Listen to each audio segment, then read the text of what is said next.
everything that made me stand out, I had to stand out more. I had to be the one to be like, yeah, I'm the only black girl in school. You know what I mean? I had to own it. Yeah. I had to own it in order to protect myself.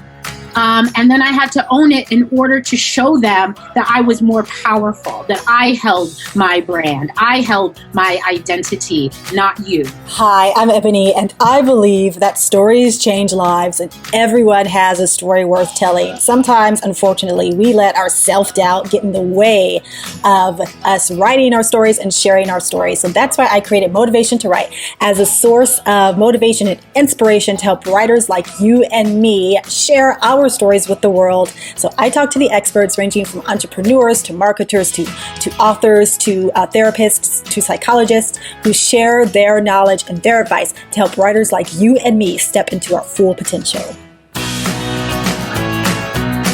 Angie Legg is a personal brand strategist who is passionate about helping people find their unique message to build a brand and a legacy. Angie believes creating content is important and essential for entrepreneurs.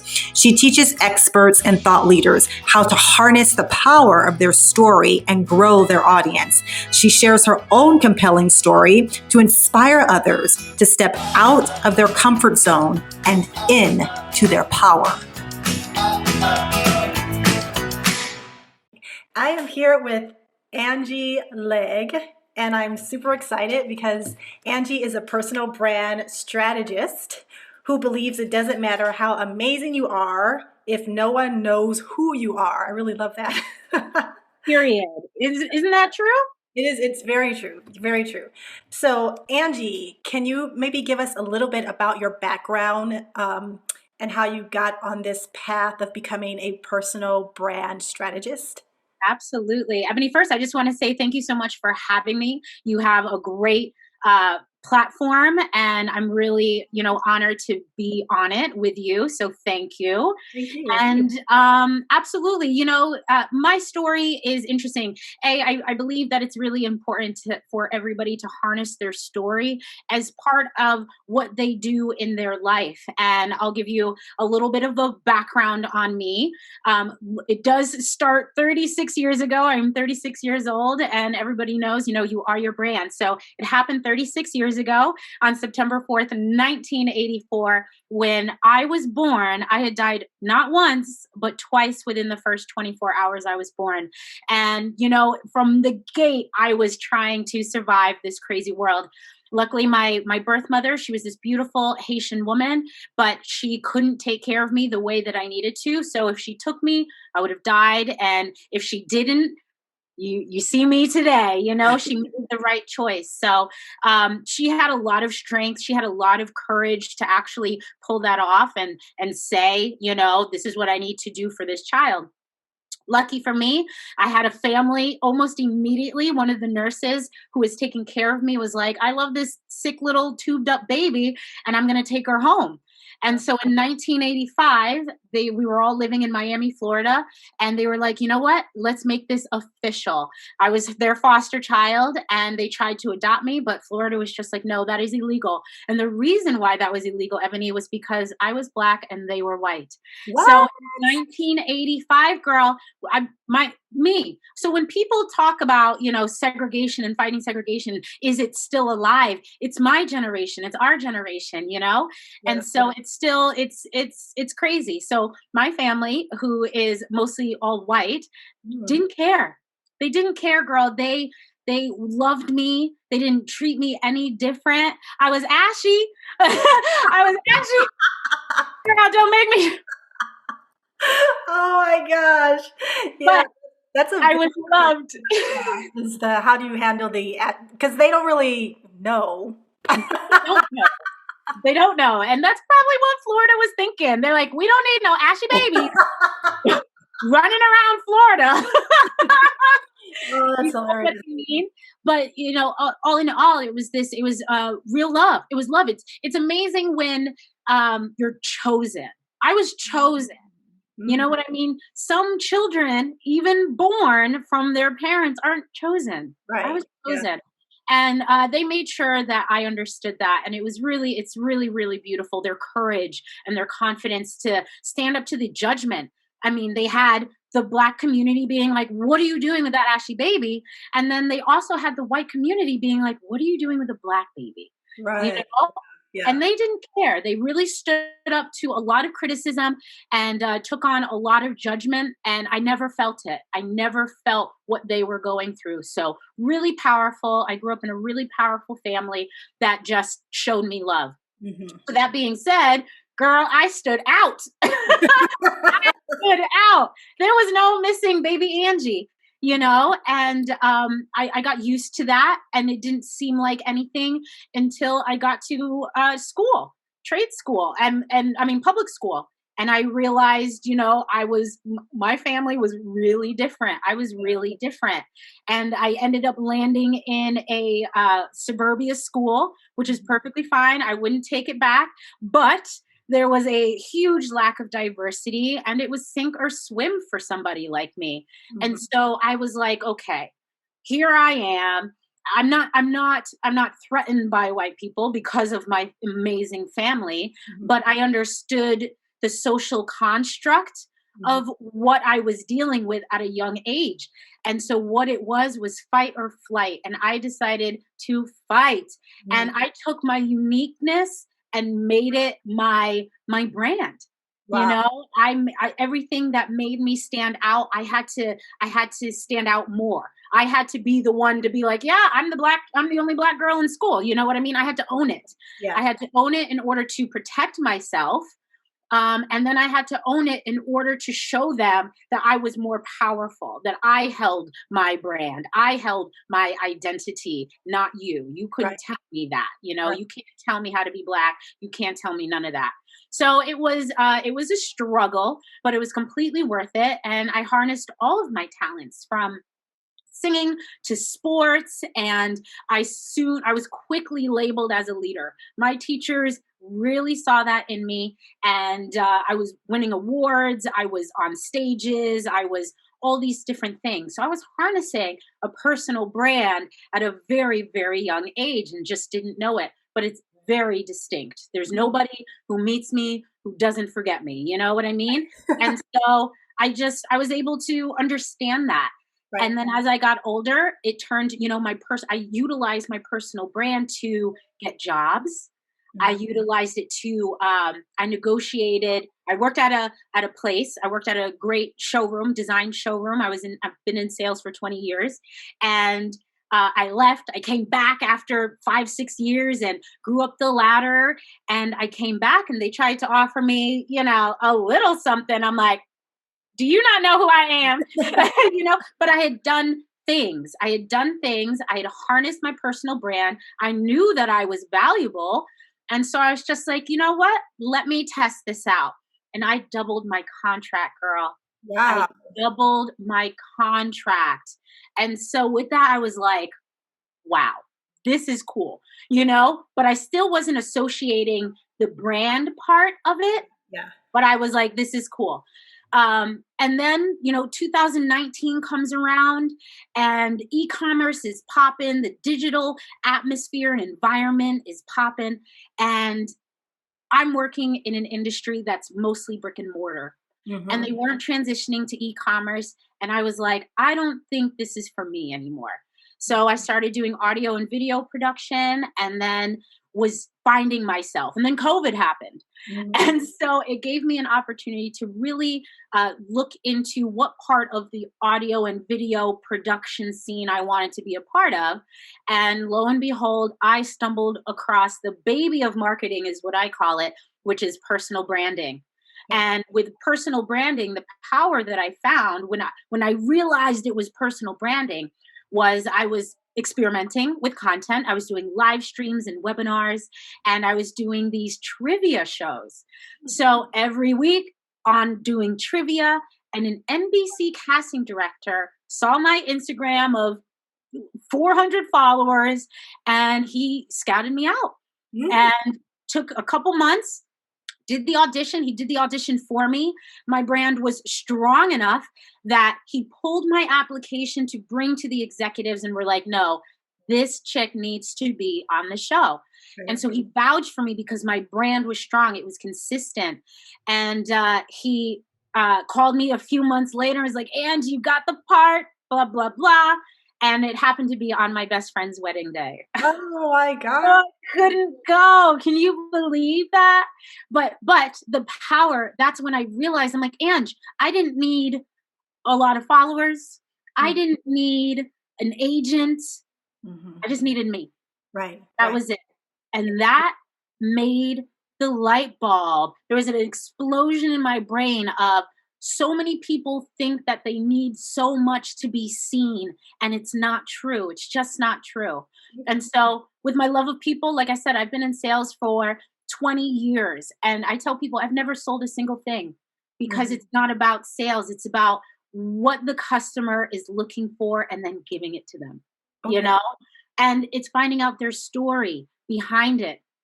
And I was lucky to be working in a lot of people's homes. Mm-hmm. And so there was always a story. There was always a story. My daughter comes home from college and her bathroom needs to be redone, you know? Well, let's make it perfect for her. Isn't she going to love the way this, it's a story, you Right. know? Everybody has a story. And Right. so I've been practicing telling these stories and getting these stories from people for 20 years without me even knowing it. And now I'm like, now I want to take your story and help you tell it to the world. Mm-hmm.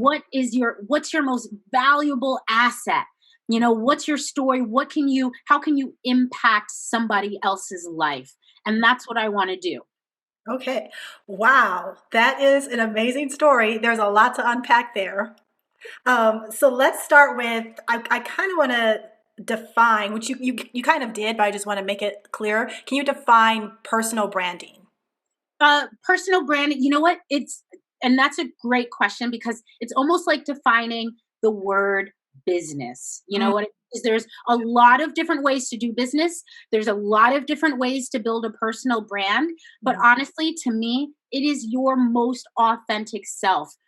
I always tell people you are your brand, whether mhm. you like it or not. But what makes building a personal brand different is that you get to decide what people hear, see, and think. Okay. So, a personal brand, who said this? I forget if it was Jeff Bezos, but a personal brand is what people say about you when you're not in the room. That's what I was trying to remember because I was actually speaking with someone recently. I think she was a marketer and she said the same thing. It's personal branding is what people are thinking about you after you've left or when you're not in the room. So, okay, that's great. And so, how then does your personal story um, fit into how they're thinking about you when you're not in the room? Because stories are what people remember. Hmm. Stories, you know, facts and statistics, nobody can remember. Right. Yeah. But you'll remember that I had a white family. Right. You'll remember that I grew up a black girl in a white town and had you know, struggles that I had to overcome. Yeah. And why that makes it so relatable is because now I'm a person. Yeah. And that's what's so beautiful about personal branding is Mhm. because I become a person and not a business or a product or a service. And people buy into people, you Right. know? Yeah. Like I said in sales, like people don't buy products, they buy people. And Hmm. that is what personal branding is. And if you can leverage it correctly, you can really use it to your advantage. Okay, and you said a key word there, relatable. Yes. And so that's really like the purpose of telling stories. Because you're right, there's because I studied rhetoric and I teach high school English.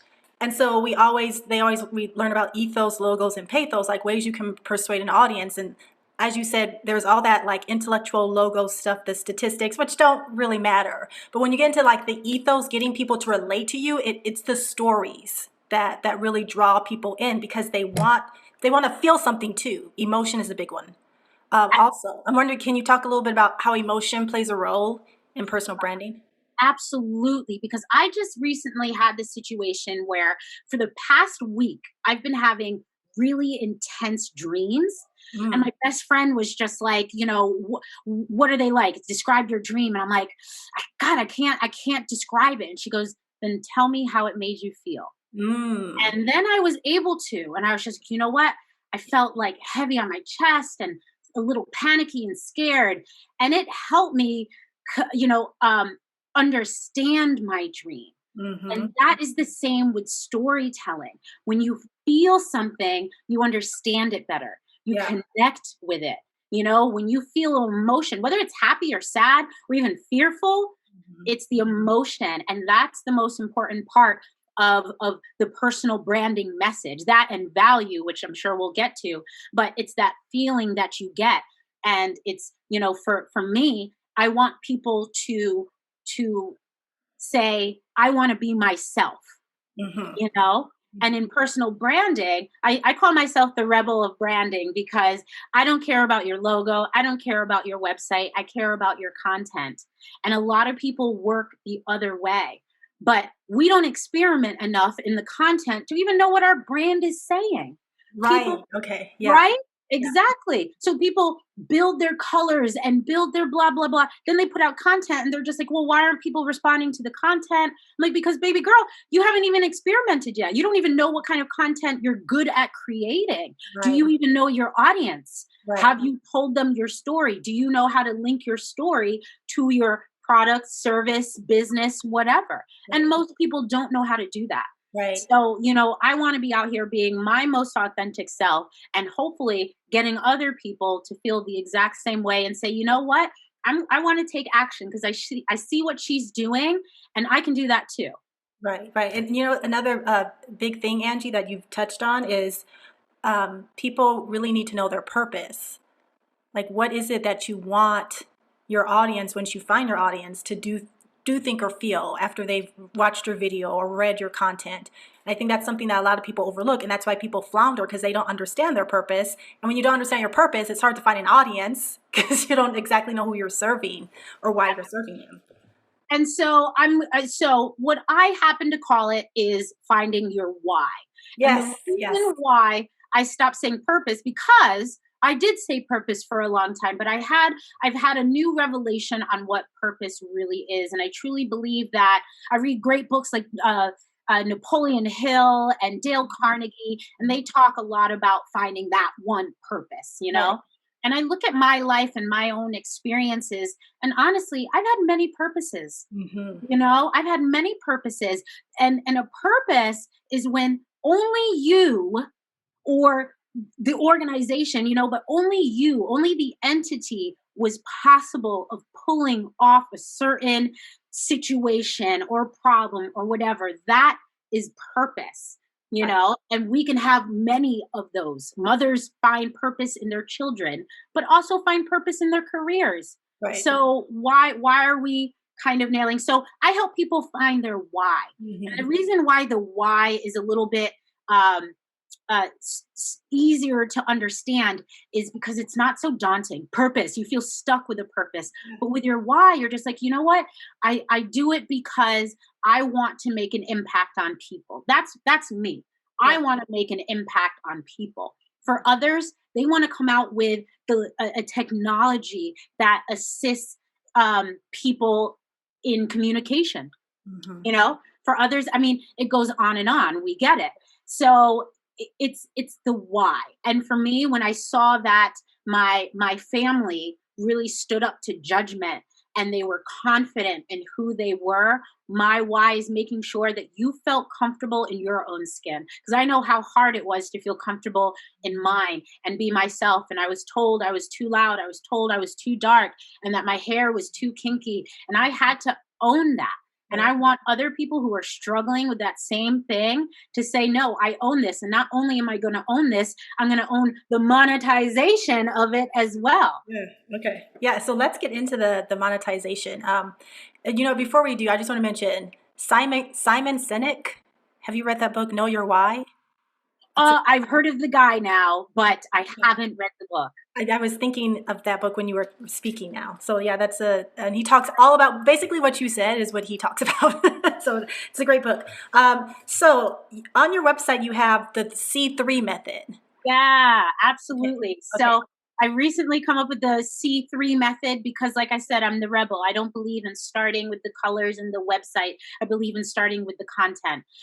So we start with, sorry, we start with finding your cause. It's cause, create, and collaborate. That's the C3 method. And we Mhm. start with your cause. First, we start and discover your why, and we define the reason you do what you do, basically. Mhm. And it shouldn't take too much, but sometimes personal branding really seeps deep into personal development. And Mhm. I think that hits people in a way that they weren't prepared for. When you build a brand, you're really looking deep inside, and it freaks a lot of people out. So we start out by discovering your why and defining why you do what you do.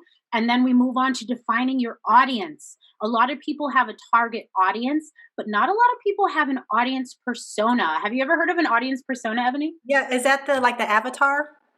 Pretty much, exactly. So the audience persona is that one person that you're speaking to. And everybody gets so caught up in, well, I want to speak to everybody. I understand that. And you can, but this is how you do it. So let's say we have this audience persona mine, and I'm even still fine tuning mine as I'm looking at my algorithms and my insights, because I'm still in part of the experimenting mode. You Mhm. know, definitely got some content that I know that works, but I'm trying new content all the time. Right. So you don't have to feel stuck, but you have to be laser focused.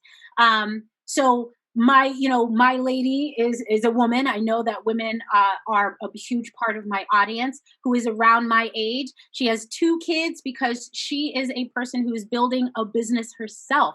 So most women won't have more than 2 kids in that instance. Mhm. And so my person is very specific. She has a BA. She's not necessarily a master's person. She's got a BA, drives a Subaru type of thing. She is just a hustler, very smart and functional in how she thinks. And, so I have a very clear idea of the person that I'm speaking to. Now, what people don't understand is that I'm speaking to that person, but I'm also speaking to that person's family and friends. Mhm. And that's when you can start speaking to everybody. But Mhm. when you are speaking to uh, Jennifer Smith, you're speaking to Mr. Smith too. You're speaking to their best friends. But when you know who that person is, all those best friends are going to go to Lake George, Yeah. in the summer. So you're going to be talking about the lake. You're going to be talking about boating. Yeah. You're going to be, you know what I mean? I Yeah. boat. I do those things. I need to make sure that I'm talking to somebody that I can create content for by just being me, you Right. know? And so a lot of people pigeonhole themselves, and I'm like, no, it's marketing. Stop getting so emotional about it. It's Mhm. marketing. It's not your family, you know? Right. It's a community. It's definitely a community, but it's not your family. So, Right. Okay. So that's is the audience persona part of the cause? and that is part of the cause. Okay. Yes, this is part of your why, Right. because you've met this person. Because what happens once you discover your persona, they start walking through your door. They Yeah. start calling you Right. that exact person. Yeah. So, absolutely, it's part of the cause. It's part of the beginning parts of creating the brand. And then the last part is you script your story. So, you take your why and you take your audience persona, and then you tell them in a way that they can hear you. You Mhm. know, you don't talk to women the same way you talk to men. You don't talk to adults the same way you talk to kids. Right. So that's why you have to do those other 2 things first, then you script your story. And it still can be authentic. My story is uh gender neutral, you know, but I tell it from a more motherly position, Uh-huh. because I know I have a lot of females. So I talk about the strength of women in my story. And Mhm. so people connect to that. Mhm. If I was talking to more of even like a black community, I would then insert more of my Haitian heritage into my story, which I absolutely could. You Yeah. know what I mean? So that's why it's important. And then you script your story, and part A is done. Right. So Angie, can you talk a little bit about here's this concept of pain points when you're addressing your audience. Uh, how important is that when creating the story that you include some of those pain points that your audience might be experiencing? Oh, it's so important. And that's why knowing the audience persona is important, because you know exactly the pains that they're going through. So, for instance, I know my audience is struggling with time. Mm. I mean, who isn't? But two kids and a husband and trying to build a business, like, I know that you're struggling with time. So, how can I make your time more valuable? How can I, make it easier for you? So, the pain points are really, really an intricate part. And I just started following Donald Miller, who wrote a book called Story Brand. And I absolutely love him because he defines exactly how to, create your message. And he takes three sentences, and I've started implementing it because it's brilliant. Three sentences. You have the pain point as your first sentence, then you tell them exactly how you're going to fix it, and then you're going to tell them the outcome. And Yeah. you pitch that everywhere, everywhere. Yeah. And it's strong and it's simple. We don't need in this world of you have 5 minutes to speak. We have a lot of networking Zoom calls. You get 5 minutes to say what you need or 30 seconds to introduce yourself.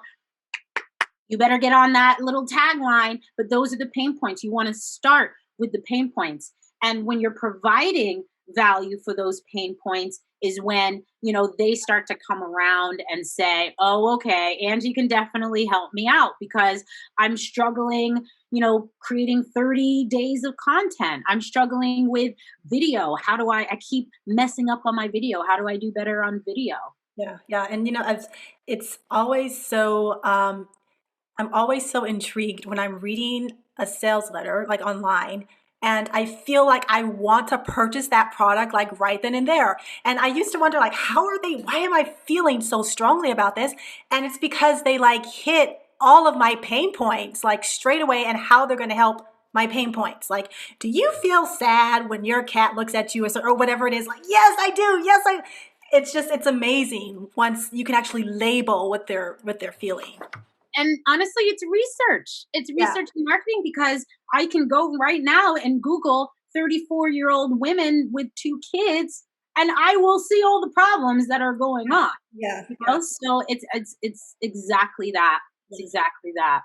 All right, Angie, let's talk about create. Yeah, because this is the best part, and I think the part that I think is the hardest for everybody. This is the part where everybody's the most uncomfortable, despite digging deep and finding that why.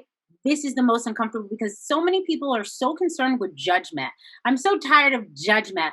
I'm over it. I've been judged. There is nothing that you can say to me that's going to hurt my feelings. You know what I mean?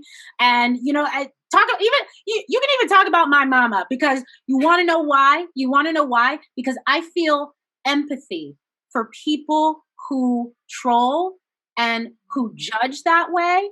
It says more about them and their hurt and their pain than it does about me and my life. You can say whatever you want about whoever you want. You're blocked. Right. You're blocked. And so I try to really give people that confidence because that's what's going to take them to the next level of creation. So let's talk about creating a little bit. You want to start with what you've got. Are you not on a computer? Yeah, I'm on a computer. I'm on a computer too. Yeah. How many people have a computer, right? Start with what you've got. Like, there's nothing fancy. I will say I do have a nice little fancy camera, but it's not always that. It's not always that. Anybody can start from anywhere. And I started all of my live streams, and I was contacted by NBC with content that was done all from my phone and my computer. So no excuses, y'all. The one piece of equipment that I tell everybody to invest in is a ring light. I was thinking of, okay, that's what it's called, a ring light. I was like, what is that? Okay. Thank you. Yeah. Look at the difference. Oh yeah. Okay. Yeah. Not bad. Right. Yeah. But you put on that even a soft light. Oh wow. That's brighter, glowy, and this isn't on full. So you want to get a dimmable ring light. They are typically around $80. That's how much you want to spend. Because that one investment, I use it for every Zoom call, every podcast, every interview. Look, the quality is fantastic. It is. Yeah. It makes a huge difference. So that is the one piece of equipment that I tell people if you don't have, the ring light is forever. And Mm. you can't, it comes in a little case and everything. So you can't mess it up. You can't, it's not going to break. So it's really a great investment. Okay. So Yeah. start with what you have. Mhm. And if you don't have a ring light right now, you better take the shade off of your lamp and put the lamp. Girl, you think that's exactly what I had to do. Listen, that's what you got to do. Take Yeah. the shade off the lamp and put that lamp right behind your computer and make sure that the light is coming at your face. I get that question a lot. Where should I place the light? You want the light coming straight at you because you don't want any shadows because the shadows kind of distort your face. So, whatever it is, take the shade off, put that light right behind the computer or right behind your camera and press record. Yeah. So start with what you've got. Yeah. Then you want to create on the right platforms. And I know that this is a really difficult subject because how many platforms are there now? Have you heard about Clubhouse? Are you on Clubhouse? No, I'm not on Club. I actually just someone invited me on something Aligned. It's like some networking for business, like LinkedIn, but it's called Aligned. Oh my God, I haven't even heard of that one. Oh, Yeah, there are so many of them, and I was like, oh my gosh, I have to set this up now. brutal. But that's the thing, and I know a lot of people get very, very overwhelmed. And I break this rule a lot. I'm going to be completely transparent. Part of that is because I like to experiment, and it's my job to know about these different platforms and things like that. But I really tell people if you're starting out, I mean, believe it or not, most people are not creating content. They might be posting about family and dogs, but they're not consciously creating content.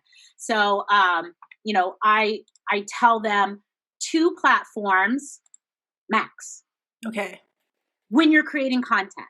When you're focused on creating conscious content, you want 2 platforms. The ones that I recommend are LinkedIn and YouTube, and I'm going to tell you why. Okay. So Facebook is great, and Instagram is great, but they don't allow the organic reach that most people starting from the bottom or with few followers really can profit from. Hmm. So you really need to get on platforms that are going to allow organic reach and going to allow you to really connect with a lot of people quickly. Instagram, if you don't have the dolo, then it's no go, and that's the thing. So Uh, I feel, it's saturated, it's definitely saturated, it's catered to all the influencers now, which is great, which is absolutely great. But LinkedIn is really, really fantastic because of the organic reach, but also because guess the average salary of a LinkedIn member. 90 grand. Close, 75, Okay.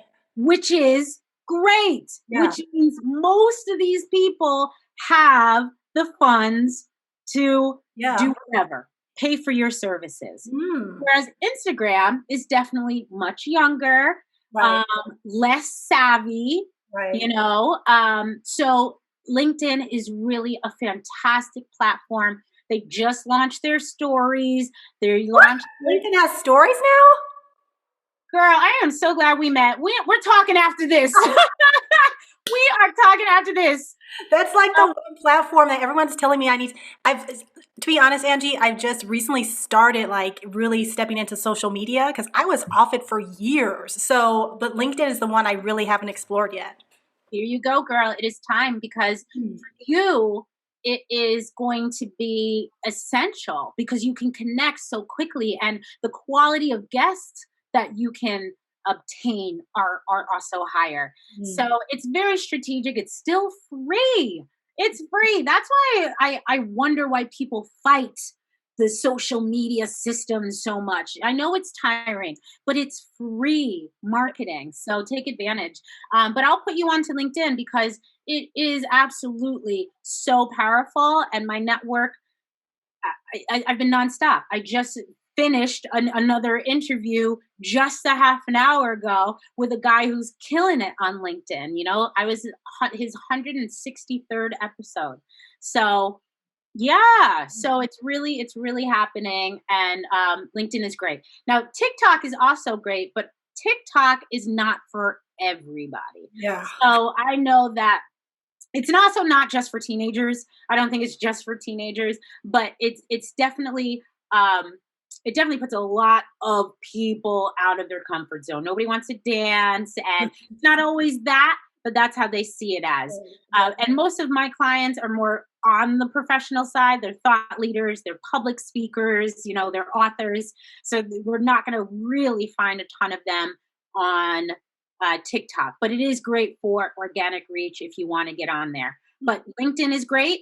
And then the second platform that I highly, highly recommend is dun, dun, dun, dun, Mr. YouTube.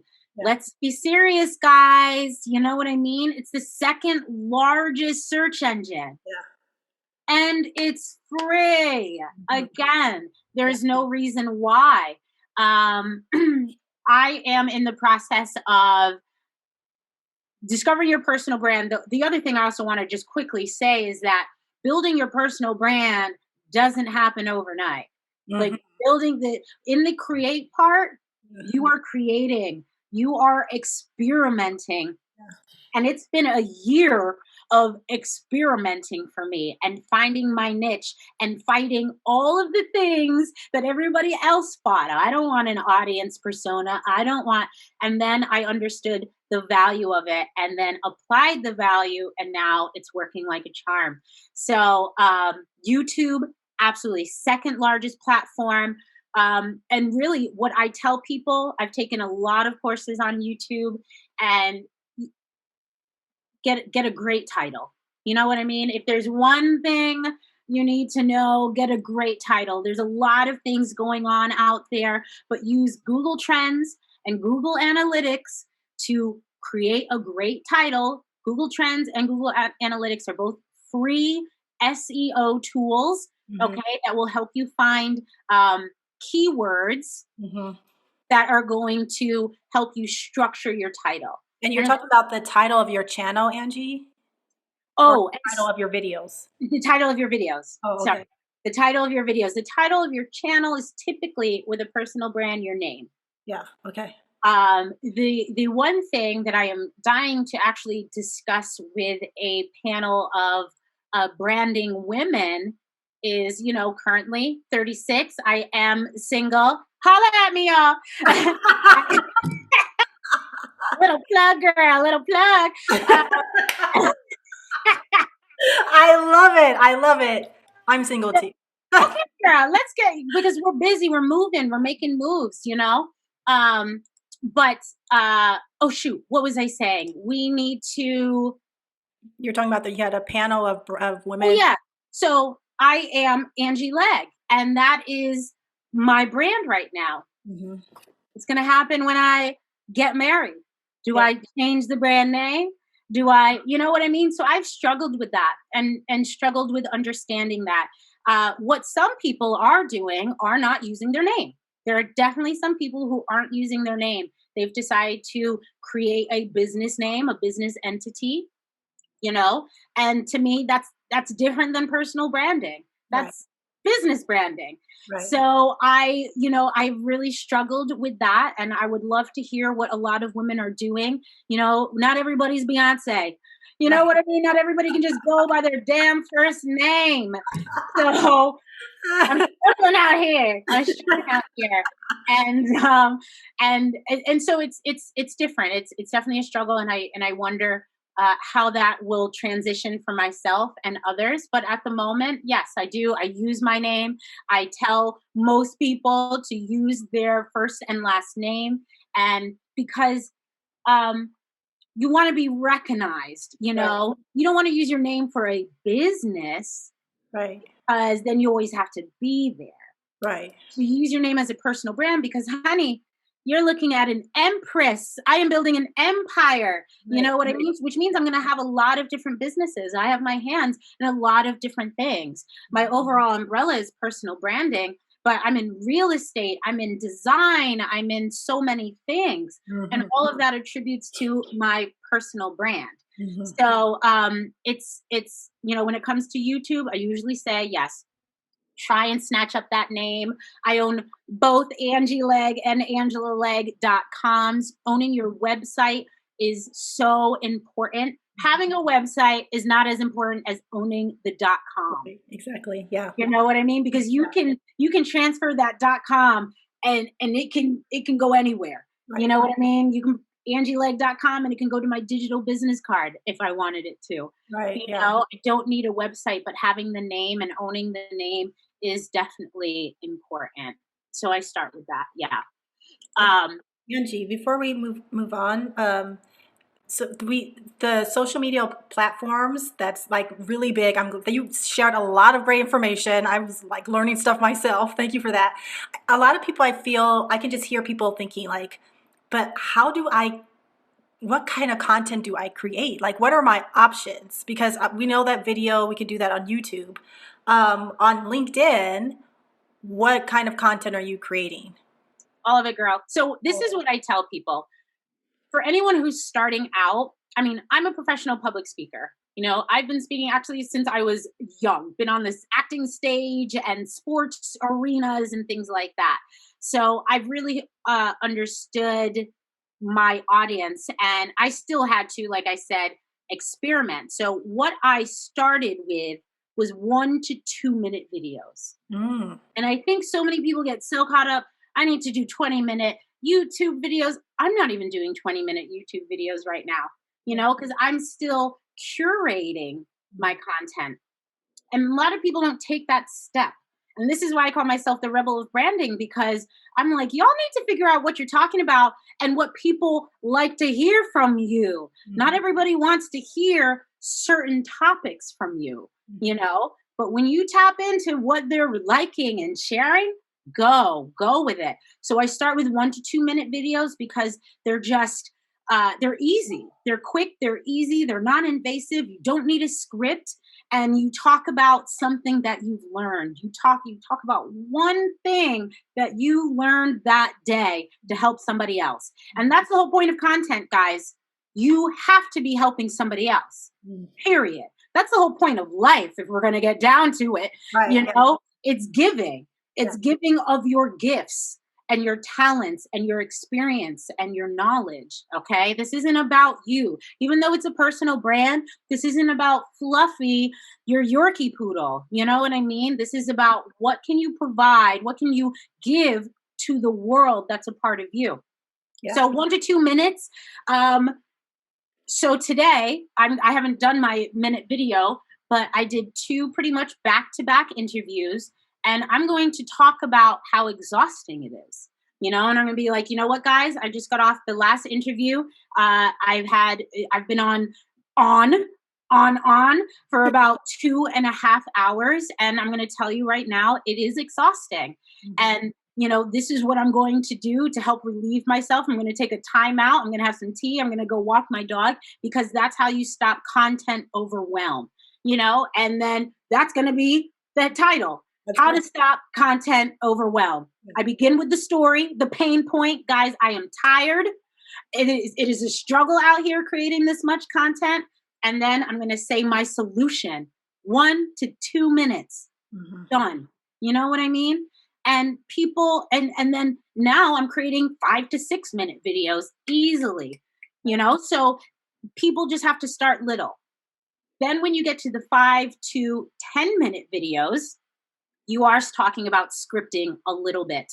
Scripting is not, it is such a great strategy and a great technique behind the scenes. I have my little notes up, so you can't almost even tell that I'm looking at them. And usually a good 5 minute stretch, 3 easy topics.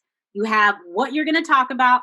Hi, I'm Angie. I'm a personal brand strategist. And today I'm going to be talking about mastermind groups. And then point one, point two, point three, and conclusion. Guys, Ebony, is this not what we learned in English class? Yes. Right? How to write an essay, Yeah. Yeah. intro, Right. body one, body two, body three, conclusion, ties it all together. Yeah. It is the same with a script. It is Mhm. the same with creating content. Ebony students, I hope you're listening. But I know she's teaching you, but y'all need to be listening. and and same with adults, because they don't, we all learn this. We all, this was embedded in us. It's the first thing that we were taught, was how to write a paragraph. Right. So, and how to write an essay. And it's the same thing. So I do bullet points, really quick, dirty, easy bullet points, and I go. And sometimes I do mess up.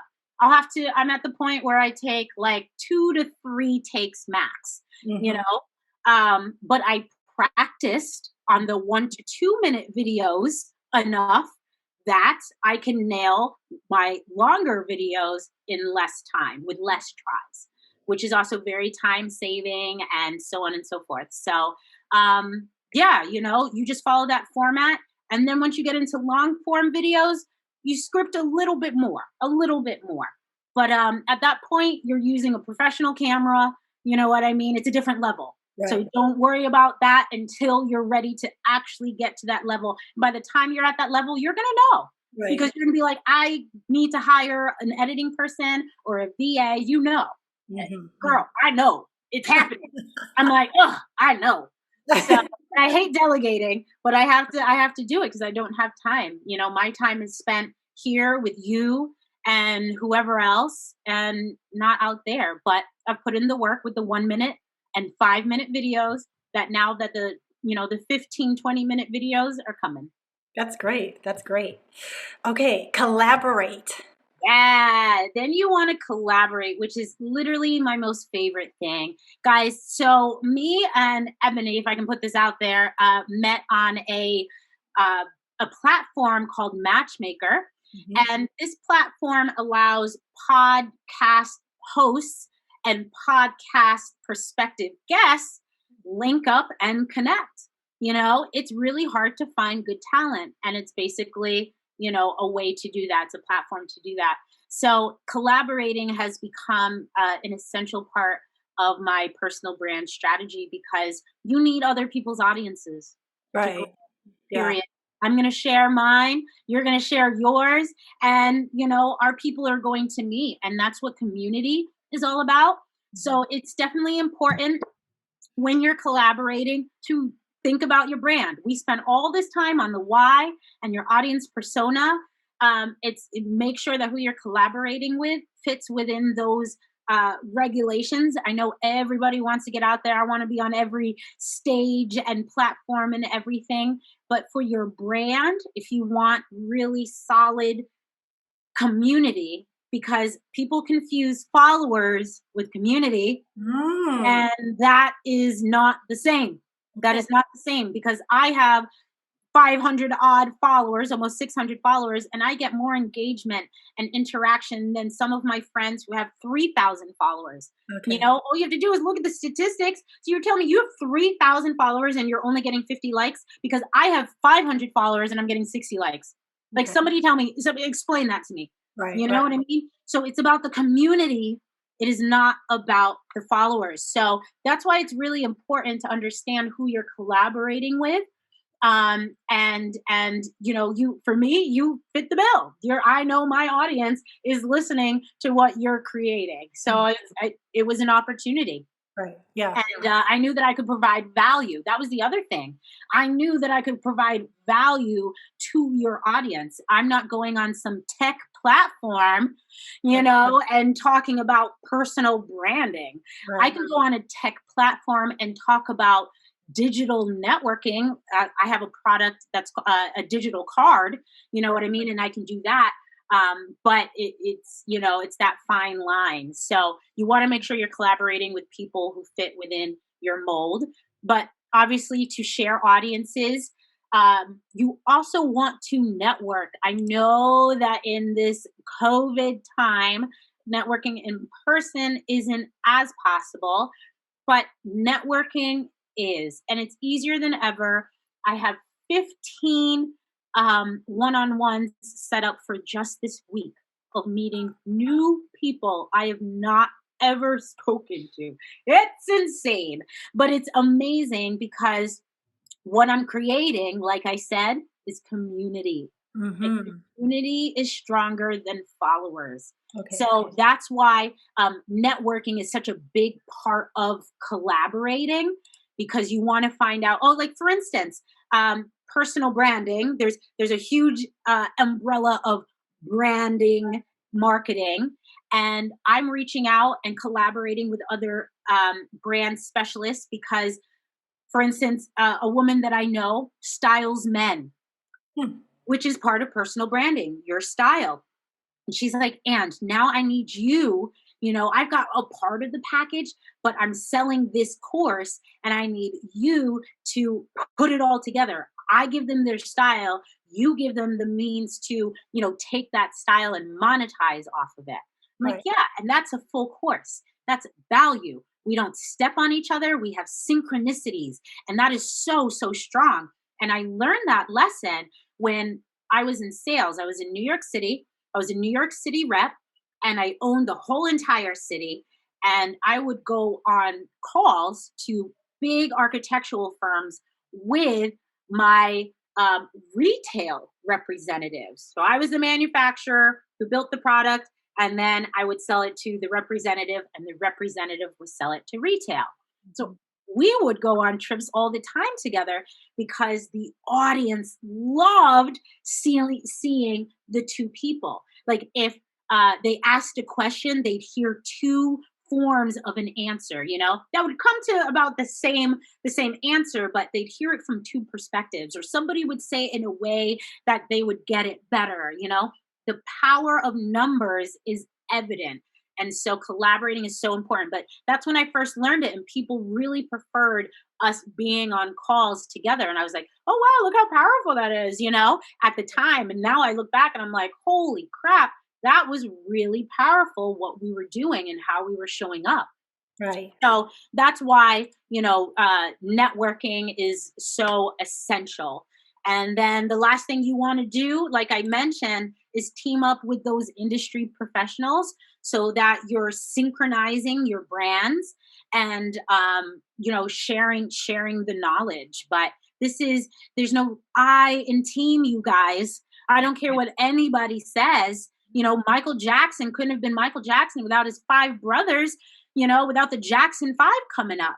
He just Right. wouldn't. I mean, he was the star, but he couldn't have done it. Selena, same with Selena. Despite what you want to say about how great she was, she had the support of her family, Mhm. and that is so, so important. And I preach that from the depths of my heart, because without support, you're doomed. I'm Right. telling you, you're doomed. Yeah. Unfortunately, and I know a lot of people don't have that support from their family and friends. And that's why networking is so important.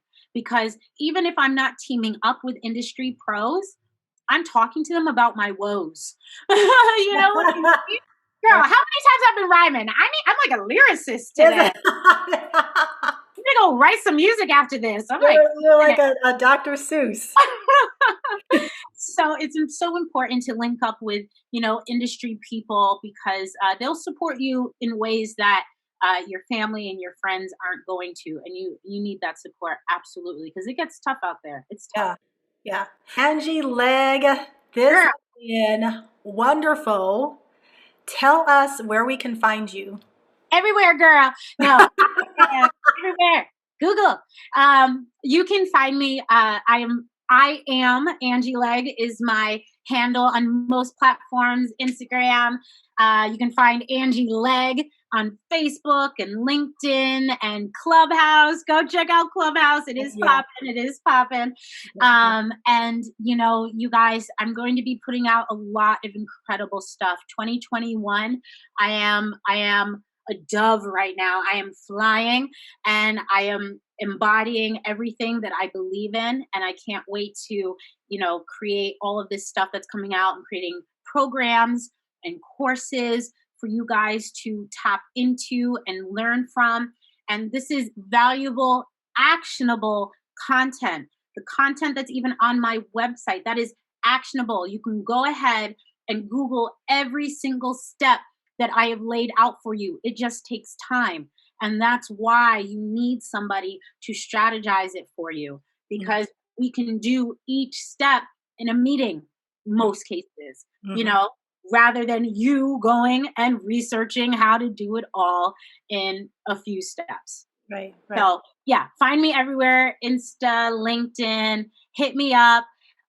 You guys, you'll see my digital card everywhere. If you see me on LinkedIn, make sure to hit that Q code to scan that Q code, and you will have access to everything. You can text me, you can call me, email me, and you can check out all my interviews and shows and everything. Angie Legg. I love it. Thank you, Hello. Angie. Oh my gosh, Angie Legg is so much fun to talk to, and she has an incredible story. She knows her stuff. So we went over time. I had to cut about 10 minutes, maybe a little over 10 minutes from this conversation. I'm going to post that as a separate bonus episode this weekend. So make sure I will post it on Sunday. So make sure you check out that episode because Angie, you're not going to want to miss it. Angie shares how she negotiated her contract and doubled her salary. And it all comes down to really knowing and believing in your own value and how you can add value to other people's lives. So it's a wonderful, amazing, inspiring, encouraging story. So make sure you check out that bonus episode. In the meantime, please visit Angie Legg's website and her social media. Also visit my website, zazo.com, for more interviews, articles, personal essays, journal prompts, all this stuff.